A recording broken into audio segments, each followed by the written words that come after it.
আসসালামু আলাইকুম প্রিয় দর্শক, আপনি কি শিরিন্স পিঠা খুব সহজ এবং আকর্ষণীয় একটি ডিজাইন তৈরি করতে চান? তাহলে ভিডিওটি কোনো রকম স্কিপ না করে সম্পূর্ণ ভিডিওটি কন্টিনিউ করে দেখতে থাকুন। তাহলে খুব সহজে আজকের এই পিঠার রেসিপিটি তৈরি করতে পারবেন। প্রথমে আমি চাউলটাকে 2 থেকে আড়াই ঘন্টা কুসুম গরম পানি দিয়ে ভিজিয়ে রাখছিলাম। এখন খুব ভালো করে ধুয়ে আমি শিলপাটায় বেটে নিচ্ছি। শিলপাটাটাকে ভালো করে ধুয়ে এরপর আমি চাউলগুলাকে প্রথম স্টেপে বেটে দ্বিতীয় স্টেপে বেটে নেব। মানে 2 বাটা দিব। প্রথম বাটাটা বেটে আমি পাটাটাকে খুব ভালো করে একবারে মুছে টুছে উঠাবো। মানে এই আমার চাউলের ডোটাকে দিয়ে, যাতে করে এই যে শিলপাটাতে একটা ডোরাকাটা দাগ আছে, সেই দাগের ভিতরে যদি চাউলগুলো ঢুকে বসে থাকে তাহলে পরের বাটাতে যদি একটুও দানা থাকে শিরিষে আটকে যাবে। এর জন্য আমি এভাবে নিয়ে থাকি। আর এখন আমি দ্বিতীয় বাটাও দিয়ে নিচ্ছি।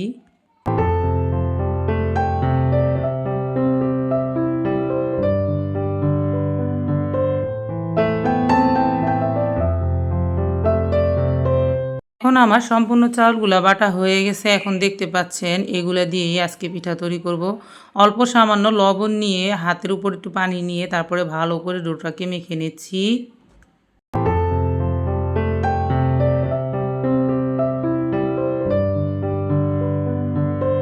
ওটা আমার মাখা হয়ে গেলে আমি 4 ভাগে ভাগ করে নিয়েছি। বেশিরভাগ থাকবে সাদা কালার, আর সব থেকে কম থাকবে হলুদ কালার, আর গ্রিন কালারও থাকবে বেশি, আর অরেঞ্জ কালারও থাকবে বেশি। ওইভাবে আমি ভাগ করে নিয়েছি। প্রথমে গ্রিন কালার দিয়ে তারপরে আমি ডোটাকে খুব ভালো করে মেখে কালারটাকে একদম অ্যাডজাস্ট করে নিচ্ছি। তারপর আমি অরেঞ্জ কালার দিয়ে দিচ্ছি খুব ভালো করে মেখে। এরপর আমি ইয়েলো কালার দিয়ে খুব ভালো করে একদম 3টা কালার আমি রেডি করে নিলাম। এখন একটা পেপার কাগজের উপর 4 কোণে একটা দাগ কেটে নিয়েছি, মাঝখানটাতে গোল দাগও দিয়ে দিয়েছি। এখন আমি একটা শিরিষের মাধ্যমে পিঠাটা কিভাবে ডিজাইন করে তৈরি করছি সেটা আপনারা দেখে নিলেই বুঝতে পারবেন। একটু ভালো করে দেখলেই হবে, এটা শিখে নিয়েও কোনো বিষয় না। যদি একটু ভালো করে দেখতে পারেন সবাই এই পিঠার ডিজাইনটা তৈরি করতে পারবেন। এই পিঠাগুলো তৈরি করার পর দেখতে অনেক বেশি ভালো লাগে আর খেতেও বেশ মজাদার হয়ে থাকে। ডিজাইনটা দেখতে অনেক বেশি আকর্ষণীয় হয়ে থাকে, যেগুলো নাকি আপনারা বিয়েবাড়ি ডালাতে, বিভিন্ন প্রোগ্রামে, অনুষ্ঠানে, যে কোনো প্রোগ্রামের ভিতরে কিন্তু আপনারা এই পিঠাটা রাখতে পারেন। যেভাবে আমি তৈরি করছি এভাবে যদি আপনারা তৈরি করতে পারেন, তৈরি করতে বেশি একটা সময় লাগে না। যদি আপনার হাতটা চালু থাকে তাহলে অবশ্যই এই পিঠাগুলো খুব দ্রুতই তৈরি করতে পারবেন, যেহেতু সহজ একটা ডিজাইন আপনাদেরকে তৈরি করে দেখিয়ে দিচ্ছি। প্রথমে আমি একটা পিঠা তৈরি করে নিলাম, এখন আরও কয়েকটা পিঠা আপনাদেরকে তৈরি করে দেখিয়ে দিচ্ছি।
সবগুলা পিঠাই কিন্তু আমি তৈরি করে নিয়েছি। একে, একে সবগুলা পিঠাই আপনাদেরকে দেখিয়ে দিচ্ছি। এখানে সবগুলা কালার আছে আর মাশাআল্লাহ দেখতে অসাধারণ হয়েছে।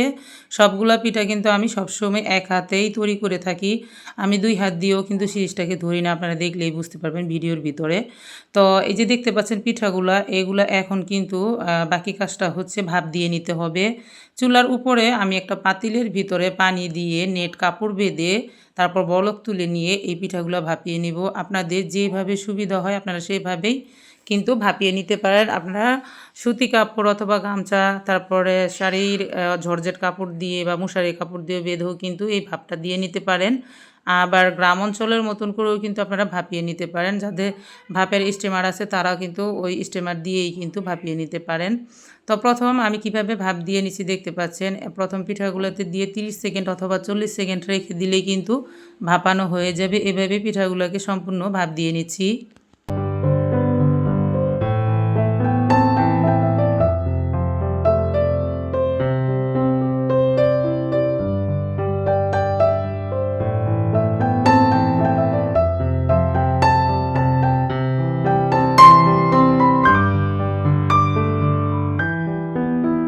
পিঠাগুলো আমার সম্পূর্ণ ভাপ দেওয়া হয়ে গেছে। এখন আলতো হাতে যদি এভাবে একটু টান দেন তাহলে খুব সুন্দরভাবে কিন্তু উঠে আসবে। আর শিলপাটায় বেটে আপনার যেভাবে ডিজাইন করার দরকার সেভাবে ডিজাইন করতে পারবেন। অনেক সময় চাউলের গুঁড়া দিয়ে তৈরি করতে গেলে অনেক সমস্যা হয়। অনেকে পানির মাপ বুঝে না, আঠালো হয় না, দানা দানা থেকে যায়। যার কারণে শুকনা চাউলের গুঁড়া হোক, ভিজা চাউলের গুঁড়া হোক, পিঠাগুলো তৈরি করতে অনেকেরই অসুবিধা হয়। আর যদি শিলপাটায় তৈরি করে যে কোনো ডিজাইনে পিঠাটা তৈরি করা যায় তাহলে কিন্তু অনেক সহজ হয়ে যায়। দেখতেই পাচ্ছেন আমি কিন্তু চাউলের গুঁড়া দিয়েও তৈরি করে থাকি। এভেলেবেল ভিডিও কিন্তু আপনাদের জন্য আগে অনেক বেশি আপলোড করেছি। এই তো আমি সবগুলা পিঠা ছাড়িয়ে নিলাম। এখন এই পিঠাগুলাকে রোদ্রে শুকিয়ে নিয়েছি। তো ভালো মতন রোদ থাকলে কিন্তু এক রোদেই খুব সুন্দরভাবে উল্টে পাল্টে দিলে শুকিয়ে যাবে। এই পিঠাগুলো এখন আপনারা চাইলে সারা বছরের জন্য সংরক্ষণ করতে পারবেন। তবে ভেজে নেওয়ার আগে অবশ্যই হালকা পাতলা রোদ দিয়ে নেবেন। তাহলে পিঠাগুলো অনেক বেশি ফুলকো ফুলকো হয়ে ফুলে উঠবে ভাজার সময়। আর পিঠাগুলো শুকানোর পরেও কিন্তু দেখতে অনেক বেশি আকর্ষণীয় হয়েছে। দেখতেই পাচ্ছেন। এখন আমি পিঠাগুলোকে ভেজে নিচ্ছি।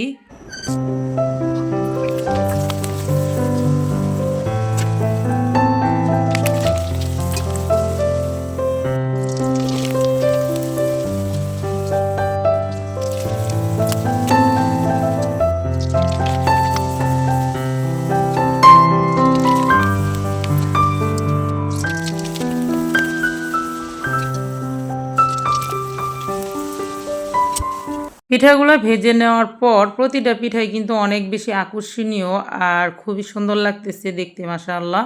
তো এই পিঠাগুলো আপনারা চাইলে এমনিতেও খেতে পারেন, আবার চাইলে গরম গরম পিঠার উপরে চিনি ছিটিয়ে দিয়ে খেতে পারেন।